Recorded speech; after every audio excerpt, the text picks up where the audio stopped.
Hi ಎಲ್ರಿಗೂ ಗೀತಾಸ್ ಬ್ಲಾಗ್ಗೆ ಸ್ವಾಗತ. ಅದು ಏನು ವಿಡಿಯೋ ಹಾಕಿದ್ನಲ್ಲ ಅದರದ್ದು ಕಂಟಿನ್ಯೂಯೇಷನ್ ವಿಡಿಯೋ ಇದು. ಅದು ತುಂಬ ಲಾಂಗ್ ಆಗುತ್ತೆ ಅಂತ ಹೇಳ್ಬಿಟ್ಟು 2 ಪಾರ್ಟಲ್ಲಿ ಮಾಡ್ತಾ ಇದ್ದೀನಿ.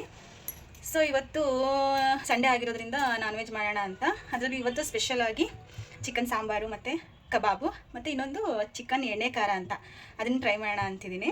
ಒಂದು ವಿಡಿಯೋ ನೋಡಿದ್ದೆ, ಇಷ್ಟ ಆಯಿತು, ಟ್ರೈ ಮಾಡೋಣ ಅಂತ ಮಾಡ್ತಾ ಇದ್ದೀನಿ. ನೋಡೋಣ ಬರ್ರಿ ಹೇಗೆ ಬರುತ್ತೆ ಅಂತ. ಈಗ ಮಸಾಲ ಪದಾರ್ಥಗಳಿಗೆ ಏನೇನು ಬೇಕು ಅನ್ನೋದನ್ನ ಜೋಡಿಸ್ಕೊಳ್ಳೋಣ. ಶುಂಠಿ, ಬೆಳ್ಳುಳ್ಳಿ, ಈರುಳ್ಳಿ ಮತ್ತು ಕೊಬ್ಬರಿ ಬೇಕಾಗುತ್ತೆ. ಶುಂಠಿ ಮತ್ತು ಬೆಳ್ಳುಳ್ಳಿ ಒಂದೊಂದು ಮುಷ್ಟಿಯಷ್ಟು ಆದರೆ ಸಾಕು. ಈರುಳ್ಳಿ ಒಂದು ಎರಡು ಈರುಳ್ಳಿ ಅಂದರೆ 1.5 kg 2 kg ಮಾಡ್ತಾಯಿದ್ದೀರಿ ಅಂತಂದರೆ 2ರಿಂದ 3 ಈರುಳ್ಳಿ ಸಾಕಾಗುತ್ತೆ ರುಬ್ಕೊಳ್ಳೋಕ್ಕೆ.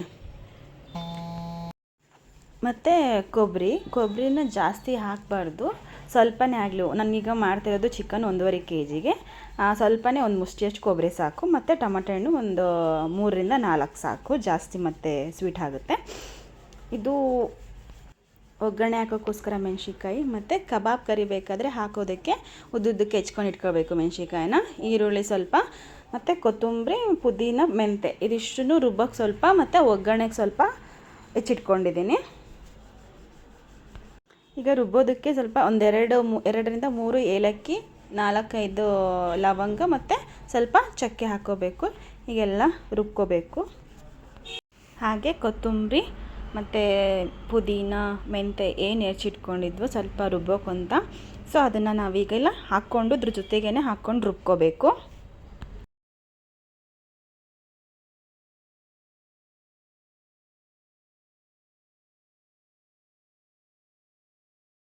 ಈಗ ರುಬ್ಬಿದ್ದಾಗಿದೆ, ಇದನ್ನ ಎತ್ತಿಟ್ಕೊಂಡ್ಬಿಡೋಣ. ಈಗ ನೆಕ್ಸ್ಟು ಕೊಬ್ಬರಿ ಮತ್ತು ಟೊಮೆಟೊ ಹಣ್ಣು ಹಾಕ್ಕೊಂಡು ರುಬ್ಕೋಬೇಕೀಗ. ಇದು ಸಾಂಬಾರಿಗೆ, ಆ್ಯಕ್ಚುಲಿ ಕೊಬ್ಬರಿ ಮತ್ತು ಟೊಮೆಟೊ ಹಣ್ಣು ಸಪ್ರೇಟಾಗಿ ರುಬ್ಕೊಂಡ್ಬಿಟ್ಟು ಸಾಂಬಾರಿಗೋಸ್ಕರ ರುಬ್ಕೋಬೇಕು. ಈಗ ಇದು ರುಬ್ಕೊಂಡ್ಬಿಟ್ಟು ನೆಕ್ಸ್ಟ್ ಕಬಾಬಿಗೆ ಕಲಸಿಟ್ಕೊಳ್ಳೋಣ. ಯಾಕೆಂದರೆ ಅದನ್ನು ನೆನ್ಕೋಬೇಕು, ಕಬಾಬ್ ಮ್ಯಾರಿನೇಟ್ ಆಗಬೇಕು, ಅದಕ್ಕೋಸ್ಕರ. ಈಗ ಕಬಾಬ್ ಮಾಡೋಕ್ಕೋಸ್ಕರ ರೆಡಿ ಮಾಡ್ಕೊಳ್ಳೋಣ. 2ರಿಂದ 3 ಸ್ಪೂನು ಕಾರ್ನ್ಫ್ಲೋರ್ ಹಾಕೋಬೇಕು. ಮೈದಾ ಹಿಟ್ಟು ಹಾಕೋಬೇಕು. ಮೈದಾ ಹಿಟ್ಟು ಇಲ್ದಿರೋ ಕಾರಣ ನಾನು ಕಾರ್ನ್ಫ್ಲೋರ್ ಅಷ್ಟೇ ಹಾಕೋತಾ ಇದ್ದೀನಿ. 1 ಸ್ಪೂನು ರುಬ್ಬಿರೋ ಮಸಾಲೆನ ನಾವು ಹಾಕೋಬೇಕು. ಹಾಗೆ ಖಾರ ಪುಡಿ ಹಾಕೋಬೇಕು.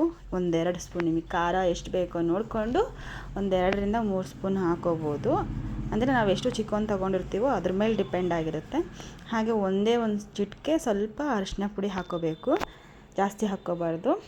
ಮತ್ತು ರುಚಿಗೆ ತಕ್ಕಷ್ಟು ಸಾಲ್ಟ್, ಉಪ್ಪು, ಕಲ್ಲುಪ್ಪು ಬೇಡ, ಸಣ್ಣ ಉಪ್ಪೇ ಹಾಕ್ಕೋಬೇಕು.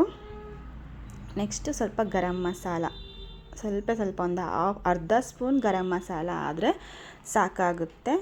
ನೆಕ್ಸ್ಟು 2 ಮೊಟ್ಟೆನ ಹೊಡೆದ್ಬಿಟ್ಟು ಹಾಕ್ಕೊಂಡು ನೀಟಾಗಿ ಕಲಿಸ್ಕೊಂಡು ಇಟ್ಕೋಬೇಕು. ಫ್ರಿಜ್ಜಲ್ಲಿ ಒಂದು ಅರ್ಧ ಮುಕ್ಕಾಲು ತಾಸು ನೆನೆಕ್ಕೆ ಇಟ್ಬಿಡಬೇಕು. ಅಂದರೆ ಮ್ಯಾರಿನೇಟ್ ಮಾಡೋಕ್ಕೆ ಇಟ್ಕೊಂಡ್ಬಿಡಬೇಕು. ಚೆನ್ನಾಗಾಗುತ್ತೆ ಕಬಾಬ್, ಭಾಳ ಚೆನ್ನಾಗಿ ಬರುತ್ತೆ. ಫ್ರಿಜ್ ಇದ್ದವ್ರು ಹಾಗೆ ಮಾಡಿ. ಇಲ್ಲ ಅಂತಂದರೆ ಸ್ವಲ್ಪ ಗಟ್ಟಿ ಕಲಿಸ್ಕೊಂಬಿಟ್ಟು ಹಾಗೆ ಹೊರಗಡೆ ಇಟ್ಟು ಆಮೇಲೆ ನಿಮ್ಗೆ ಎಷ್ಟು ಬೇಕೋ ಅಷ್ಟು ಫ್ರೈ ಮಾಡ್ಕೋಬೋದು. ಕಬಾಬ್ ಅಂತೂ ತುಂಬ ಚೆನ್ನಾಗಿ ಬರುತ್ತೆ. ಇದನ್ನು ಟ್ರೈ ಮಾಡಿ. ಇದಕ್ಕೆ ಸ್ವಲ್ಪ ಮೈದಾ ಹಿಟ್ಟು ಇದ್ದರೆ ಚೆನ್ನಾಗಿ ಬರ್ತಿತ್ತು. ಇನ್ನೊಂದು ಏನು ಪ್ರಾಬ್ಲಮ್ ಆಗ್ಬಿಡ್ತು ಅಂದರೆ, ನಾನು ವಿಡಿಯೋ ಮಾಡ್ತಿದ್ದೀನಿ ಅಂದ್ಕೊಂಡು ಒಗ್ಗರಣೆ ಎಲ್ಲ ಹಾಕ್ತಾಯಿದ್ದೀನಿ, ನೋಡಿದರೆ ವಿಡಿಯೋನೇ ಆಗ್ತಾಯಿಲ್ಲ. ಇಷ್ಟೆಲ್ಲ ಮಾಡಿಬಿಟ್ಟಿದ್ದೀನಿ. ಆವಾಗ ನೋಡ್ತೀನಿ ಸ್ವಲ್ಪ ಬೇಜಾರಾಗ್ಬಿಡ್ತು. Sorry friends. ಏನೇನು ಹಾಕಿದೆ ಅಂತಂದರೆ ಮೆಣಸಿನ್ಕಾಯಿ, ಈರುಳ್ಳಿ ಮತ್ತು ಪುದೀನ, ಮೆಂತೆ, ಸ್ವಲ್ಪ ಉಪ್ಪು ಹಾಕ್ಬಿಟ್ಟು ನೀಟಾಗಿ ಅದು ಫ್ರೈ ಆಗೋಕ್ಕೆ ಬಿಡಬೇಕು. ಇಷ್ಟನ್ನು ಹಾಕಿದ್ದೆ ನಾನು. ಒಂದು ಕಾಲು ಗಂಟೆ 20 ನಿಮಿಷ ಅದನ್ನು ಸ್ವಲ್ಪ ಅದೇ ನೀರಲ್ಲೇ ಬೇಯಕ್ಕೆ ಬಿಡಬೇಕು. ಅದು ನೀಟಾಗಿ ನೀರೆಲ್ಲ ಬಿಟ್ಕೊಂಡಾದಮೇಲೆ ಒಂದು 2-3 ಸ್ಪೂನು ನಿಮ್ಗೆ ಎಷ್ಟು ಖಾರ ಬೇಕೋ ಅಷ್ಟು, ಇದು ಎಣ್ಣೆ ಖಾರ ಆಗಿರೋದ್ರಿಂದ ಸ್ವಲ್ಪ ಖಾರ ಪುಡಿ ಜಾಸ್ತಿನೇ ಇರಬೇಕು. ಮತ್ತು ಚಿಕನ್ ಮಸಾಲ ಮತ್ತು ಗರಂ ಮಸಾಲಾನ 1-2 ಸ್ಪೂನ್ ಹಾಕ್ಕೋಬೇಕು. ಹಾಗೆ ನಾವೇನು ರುಬ್ಕೊಂಡಿರ್ತೀವೋ ಮಸಾಲೆ 1-2-3 ಸ್ಪೂನ್ ಹಾಕ್ಬಿಟ್ಟು ಅದು ನೀಟಾಗಿ ಕಲಸಿ ಜಾಸ್ತಿ ಎಣ್ಣೆಲೇ ಫ್ರೈ ಆಗೋಕ್ಕೆ ಒಂದು 20 ನಿಮಿಷ ಬಿಡಬೇಕು. ಆಮೇಲೆ ಒಂಚೂರು ಬಿಸಿನೀರು ಹಾಕ್ಕೊಂಡು ಅದು ಚಿಕನ್ ಬೇಯೋದಕ್ಕೆ ಆಲ್ಮೋಸ್ಟ್ ನಾವು ಒಂದು 20 ನಿಮಿಷ ಅದೇ ನೀರಲ್ಲೇ ಬೇಯಕ್ಕೆ ಬಿಟ್ಟಿರ್ತೀವೋ ಅವಾಗೆ ಎಲ್ಲ ಸ್ವಲ್ಪ ಅರ್ಧ ಬೆಂದಿರುತ್ತೆ ಚಿಕನ್ನು. ಅದಾದಮೇಲೆ ಸ್ವಲ್ಪ ನೀರು ಹಾಕ್ಕೊಂಡು ಬೇಯಿಸ್ಕೋಬೇಕು. ಇವಾಗ ನೆಕ್ಸ್ಟು ನಾನು ಸಾಂಬಾರಿಗೆ ಇಟ್ಕೊತಿದ್ದೀನಿ. ನಾನು ಸಾಂಬಾರಿಗೆ ಏನೂ ಒಗ್ಗರಣೆ ಹಾಕಲ್ಲ, ಡೈರೆಕ್ಟ್ ಚಿಕನ್ನಿಗೆ ಸ್ವಲ್ಪ ಎಣ್ಣೆ ಹಾಕ್ಕೊಂಡು ಸ್ವಲ್ಪ ಉಪ್ಪು ಹಾಕ್ಕೊಂಡು ಸ್ವಲ್ಪ ಫಸ್ಟು ಬೇಯಿಸ್ಕೋಬೇಕು. ಅದು ನೀಚು ಇರುತ್ತಲ್ಲ, ಸ್ಮೆಲ್ಲೆಲ್ಲ ಹೋಗಬೇಕು. ಅದು ಎಣ್ಣೆಯಲ್ಲೇ ಸ್ವಲ್ಪ ನೀಟಾಗಿ ಬೆಂದ್ಬಿಟ್ಟು ನೀರೆಲ್ಲ ಬಿಟ್ಕೊಳ್ಳುತ್ತಲ್ಲ, ಅಲ್ಲಿವರೆಗೂ ಸಾಂಬಾರಿಗೆ ನಾನು ಬೇಯಿಸ್ಕೊತೀನಿ. ಅದಕ್ಕೇನು ಜಾಸ್ತಿ ಇಷ್ಟು ಒಗ್ಗರಣೆ ಏನು ಹಾಕಲ್ಲ.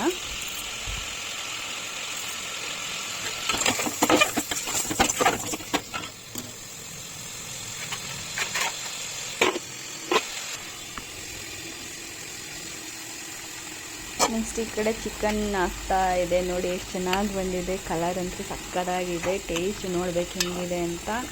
ಎಣ್ಣೆ ಖಾರ ಅಂತ ಗೊತ್ತಾಗ್ತಿದೆ ಇವಾಗ. ಫುಲ್ ಎಣ್ಣೆ ಎಲ್ಲ ಬಿಟ್ಕೊಂಡಿದೆ, ಆಲ್ಮೋಸ್ಟ್ ಬೆಂದಿದೆ. ಇನ್ನೊಂದು ಸ್ವಲ್ಪ ಒಂದು 10 ನಿಮಿಷ ಸ್ವಲ್ಪ ಇಡೋಣ. ನೆಕ್ಸ್ಟು ಇದಕ್ಕೆ ಸಾಂಬಾರಿಗೆ ಇಟ್ಟಿದ್ಮೇಲೆ ಅದಕ್ಕೆ ಖಾರ ಪುಡಿ ಹಾಕ್ಬಿಟ್ಟು ಎಣ್ಣೆಯಲ್ಲೇ ಸ್ವಲ್ಪ ಖಾರ ಪುಡಿ ಇರೋ ಹಸಿ ವಾಸನೆ ಎಲ್ಲ ಹೋಗುವಷ್ಟು ಥರ ನಾವು ಮಾಡ್ಕೋಬೇಕು. ಅದಾದಮೇಲೆ ಚಿಕನ್ ಮಸಾಲ, ಗರಂ ಮಸಾಲ ಏನು ಇದೆಯೋ ಅದನ್ನು ಹಾಕ್ಕೊಂಡು ನೀಟಾಗಿ ಫ್ರೈ ಮಾಡ್ಕೋಬೇಕು. ಅದು ಎಣ್ಣೆಲೇ ಬೇಯಬೇಕು ಆ ಥರ. ನೆಕ್ಸ್ಟು ಪುದೀನ, ಕೊತ್ತಂಬರಿ, ಮೆಂತ್ಯ ಏನು ಇಟ್ಕೊಂಡಿದ್ವೋ ಅದನ್ನು ಹಾಕಿ ಅದು ಕೂಡ ಫ್ರೈ ಮಾಡಬೇಕು ನೀಟಾಗಿ. ಅದಾಗಿದ್ಮೇಲೆ ಶುಂಠಿ ಬೆಳ್ಳುಳ್ಳಿ ಪೇಸ್ಟ್ ಏನು ಮಾಡ್ಕೊಂಡಿದ್ದೋ ನಾವು ಮಸಾಲೆ ರುಬ್ಕೊಂಡಿರೋದನ್ನ ಹಾಕ್ಕೋಬೇಕು. ಅದಕ್ಕೆ ಹಾಕ್ಕೊಂಡು ನೀಟಾಗಿ ಫುಲ್ಲು ಫ್ರೈ ಮಾಡೋಕ್ಕೆ ಬಿಟ್ಟು ಲಾಸ್ಟಿಗೆ ಕೊಬ್ಬರಿ ಟೊಮೆಟೊ ತುಪ್ಕೊಂಡಿರೋದನ್ನ ಹಾಕ್ಕೋಬೇಕು. ಅದಕ್ಕೆ ಸ್ವಲ್ಪ ನೀರು ಹಾಕ್ಕೊಂಡು ಇವಾಗಲೇ ಎಷ್ಟು ನೀರು ಬೇಕೋ ಅಷ್ಟು ಹಾಕ್ಕೊಂಡ್ಬಿಟ್ಟು ಸಾಂಬಾರಿಗೆ ಇಟ್ಬಿಡಬೇಕು. ಈ ಕಡೆ ಚಿಕನ್ ಆಗಿದೆ ನೋಡಿ, ಎಷ್ಟು ಚೆನ್ನಾಗಿದೆ. ಈಗ ಸಾಂಬಾರು ಕೂಡ ಕುದಿಕ್ ಬಂತು.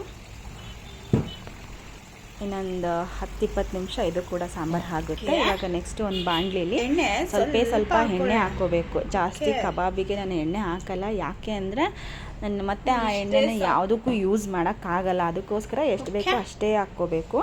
ಈಗ ಮ್ಯಾರಿನೇಟ್ ಮಾಡಿರೋ ಚಿಕನ್ ಕಬಾಬಿಗೆ ನೋಡಿ ಚೆನ್ನಾಗಿ ಬಂದಿದೆ, ಚೆನ್ನಾಗಿ ಮ್ಯಾರಿನೇಟ್ ಆಗಿದೆ. ಇದನ್ನು ಇವಾಗ ನಾವು ಎಣ್ಣೆ ಬಿಸಿಗಿಟ್ಟಿದ್ದೀವಲ್ಲ, ಈಗ ಒಂದೊಂದೇ ಹಾಕ್ಕೊಳ್ತಾ ಬರೋಣ. ಈ ಕಡೆ ಎಣ್ಣೆ ಕಾದಿದೆ, ನೋಡೋಣ. ಒಂದೊಂದೇ ಹಾಕ್ಕೊಂಡು ಕಬಾಬ್ ಫ್ರೈ ಮಾಡ್ಕೊಳ್ಳೋಣ. ಅಂದರೆ ತುಂಬ ಚೆನ್ನಾಗಿ ನೆನೆಸ್ಬೇಕು ನಾವು. ಕಬಾಬು ಚೆನ್ನಾಗಿ ಬರಬೇಕು, ಅದು ಮಸಾಲ ಎಲ್ಲ ಬಿಡಬಾರ್ದು ಅಂತಂದರೆ ಸ್ವಲ್ಪ ಹೊತ್ತು ಒಂದು ಮಿನಿಮಮ್ ಹಾಫ್ ಆನ್ ಅವರ್ ಆದರೂ ನಾವು ನೆನೆಸ್ಕೋಬೇಕು, ಮ್ಯಾರಿನೇಟ್ ಮಾಡಬೇಕು ಅದನ್ನು. ಕಬಾಬ್ನ ನಾವೇನು ಕಲಿಸಿರ್ತೀವೋ ಅದನ್ನು. ನೋಡಿ ಎಷ್ಟು ಚೆನ್ನಾಗಿ ಬರ್ತಾ ಇದೆ. ಈಗ ಆಲ್ಮೋಸ್ಟ್ ಕಬಾಬ್ ಆಗ್ತಾ ಬಂದಿದೆ. ಈ ಟೈಮಲ್ಲಿ ಒಂದು 80% ಆಗುತ್ತೆ ಅಂತ ಗೊತ್ತಾದಾಗ ನಾವು ಹೆಚ್ಚಿಟ್ಕೊಂಡಿರೋ ಮೆಣಸಿನ್ಕಾಯಿ ಮತ್ತು ಕರಿಬೇವು ಈ ಟೈಮಲ್ಲಿ ಹಾಕಬೇಕು. ಅದಾದಮೇಲೆ ಒಂದು 20% ನಾವು ನೀಟಾಗಿ ಬೇಯಿಸ್ಕೊಂಡ್ಬಿಟ್ರೆ ಅದ್ರ ಜೊತೆಗೆ ಕಬಾಬ್ ಜೊತೆಗೆ ಮೆಣಸಿನ್ಕಾಯಿ ಕರಿಬೇವು ಸಕ್ಕತ್ತಾಗಿರುತ್ತೆ ತಿನ್ನೋದಕ್ಕೆ ಮಾತ್ರ. ಬರೀ ಕಬಾಬ್ ತಿನ್ನೋಕ್ಕಿನ್ನ ಅದ್ರ ಜೊತೆಗೆ ಒಂದು ಕಬಾಬ್ ತಿಂತಾ ಇರಬೇಕು, ಅದ್ರ ಜೊತೆಗೆ ಒಂದು ಕರಿಬೇವು ಇಟ್ಕೋಬೇಕು, ಒಂದು ಮೆಣಸಿನ್ಕಾಯಿ ಇಟ್ಕೋಬೇಕು, ಒಂದು ಈರುಳ್ಳಿ ಇಟ್ಕೋಬೇಕು, ಸ್ವಲ್ಪ ನಿಂಬೆಹಣ್ಣು ಹಿಂಗೆ ಬಿಟ್ಕೋಬೇಕು. ತಿಂತಾ ಇದ್ದರೆ ಸೂಪರಾಗಿರುತ್ತೆ. ಈಗ ನೆಕ್ಸ್ಟ್ ನೋಡಿ, ಇದೇ ನನ್ನ ಔಟ್ಪುಟ್ ಊಟ. ಕಬಾಬು, ಡ್ರೈ, ಸಾಂಬಾರು, ರೈಸು, ಮುದ್ದೆ ಮಾಡೋಣ ಅಂದ್ಕೊಂಡೆ, ಬಟ್ ಟೈಮ್ ಇರಲಿಲ್ಲ. ಆಲ್ಮೋಸ್ಟ್ 4 o'clock ಆಗಿಬಿಟ್ಟಿತ್ತು. ನಾನು ಅದು ವೀಡಿಯೋ ಚಾರ್ಜ್ ಮಾಡಿ ಇಟ್ಟು ತೆಗೆದು ಮಾಡೋಷ್ಟರಲ್ಲಿ ಸಾಕಾಗ್ಬಿಡ್ತು. ಇಷ್ಟಾಗಿದೆ ಊಟ, ಸಕ್ಕತ್ತಾಗಿ ಬಂದಿತ್ತು ಮಾತ್ರ. ನಿಮಗೆ ಇಷ್ಟ ಆಯಿತು ಅಂತ ಅಂದರೆ ಅರ್ಧ ವೀಡಿಯೋ ಆಗಿದೆ, ಅಷ್ಟು ಕ್ಲಿಯರಾಗಿ ತೋರಿಸಿ. ಪ್ಲೀಸ್ ಯಾರಿಗೂ ಇಷ್ಟ ಆದರೆ ಟ್ರೈ ಮಾಡಿ. ಹಾಯ್ ಫ್ರೆಂಡ್ಸ್, ನಿಜ ಸಖತ್ತಾಗಿದೆ ಅಡುಗೆ ಮಾತ್ರ, ಸೂಪರಾಗಿದೆ. ಏನು ಪ್ರಾಬ್ಲಮ್, ಯಾಕೆ ಈ ಸಂಡೇ ನನಗೆ ಇಷ್ಟು ಪ್ರಾಬ್ಲಮ್ ಆಯಿತು ಅನ್ನೋದೇ ಗೊತ್ತಾಗ್ತಾಯಿಲ್ಲ. ಮೊಬೈಲಲ್ಲಿ ಚಾರ್ಜಿಂಗ್ ಬೇರೆ ಇಲ್ಲ. ನಾನು ವೀಡಿಯೋ ಮಾಡಿ ಅದು ಚಾರ್ಜಿಗೆ ಇಟ್ಟು ಮತ್ತೆ ತೆಗೆದು ಮತ್ತೆ ಮಾಡೋದು, ಯಪ್ಪ ಎಷ್ಟು ತಲೆ ನೋವು ಬಂತು ಅಂದರೆ ಇವತ್ತು ಎದ್ದಿದ್ದು ಗಳಿಗೆನೇ ಸರಿ ಇಲ್ಲ ಅಂತ ಅನ್ನಿಸ್ಬಿಡ್ತು ನನಗಂತೂ. ಅಂದರೂ ಕೊನೆಗೆ ಸ್ವಲ್ಪ ಪರವಾಗಿಲ್ಲ, ಕೋಳಿ ಎಣ್ಣೆ ಖಾರ ಸೂಪರಾಗಿ ಬಂದಿದೆ. ಸಾಂಬಾರು ಚೆನ್ನಾಗಿದೆ. ಕಬಾಬು ಒಂದು ಸ್ವಲ್ಪ ಖಾರ ಹಾಕಬೇಕಿತ್ತು ಸ್ವಲ್ಪ. ಎಲ್ಲ ಚೆನ್ನಾಗಿ ಬಂದಿದೆ, ಪರವಾಗಿಲ್ಲ. ಊಟದ್ದೆಲ್ಲ ಚೆನ್ನಾಗಿ ಬಂದಿದೆ. ಆದರೆ ಸಕ್ಕತ್ ಸುಸ್ತಾಗ್ಬಿಡ್ತು ನನಗೆ. ಅದು ವೀಡಿಯೋ ಮಾಡಿ ತೆಗೆದು ಚಾರ್ಜಿಗೆ ಇಟ್ಟು ಅದರೆಲ್ಲ ಮಾಡೋ ಅಷ್ಟರಲ್ಲಿ ನಿಜ ಸಕ್ಕತ್ ಸುಸ್ತಾಗ್ಬಿಡ್ತು ನನಗೆ. ನೋಡಿದ್ರಲ್ಲ ಫ್ರೆಂಡ್ಸ್, ಅಂದ್ರೂ ಸ್ವಲ್ಪ ಹಾಕೋದೆಲ್ಲ ಮರ್ತ್ಬಿಟ್ಟಿದ್ದೀನಿ ನಾನು. ಅಂದರೂ ಚೆನ್ನಾಗಿ ಬಂದಿದೆ. ನಿಮಗೆ ಆದರೆ ನಾನು ಮರ್ತಿದ್ದೀನಿ ಅಂದರೆ ತೋರಿಸೋದು ಮರ್ತಿದ್ದೀನಿ, ಬಟ್ ಹಾಕಿದ್ದೀನಿ, ಎಲ್ಲ ಕರೆಕ್ಟಾಗಿ ಹಾಕಿದ್ದೀನಿ. ತೋರಿಸೋದು ವೀಡಿಯೋದಲ್ಲಿ ರೆಕಾರ್ಡ್ ಮಾಡೋದನ್ನ ಮಿಸ್ ಆಗಿಬಿಟ್ಟಿದೆ. ಅದು ಪ್ಲೀಸ್ ಅಡ್ಜಸ್ಟ್ ಮಾಡಿಕೊಡ್ರಿ. ನೆಕ್ಸ್ಟ್ ಟೈಮ್ ನಾನೆಲ್ಲ ಪ್ರಿಪ್ರೇಷನ್ ಮಾಡಿಕೊಂಡು ನಿಮ್ಮ ಮುಂದೆ ವಿಡಿಯೋ ತರ್ತೀನಿ. ಈ ವಿಡಿಯೋ ಇಷ್ಟ ಆಗಿದ್ದರೆ ಪ್ಲೀಸ್ ಲೈಕ್ ಮಾಡಿ, ಶೇರ್ ಮಾಡಿ, ಸಬ್ಸ್ಕ್ರೈಬ್ ಮಾಡಿ. Thank you friends.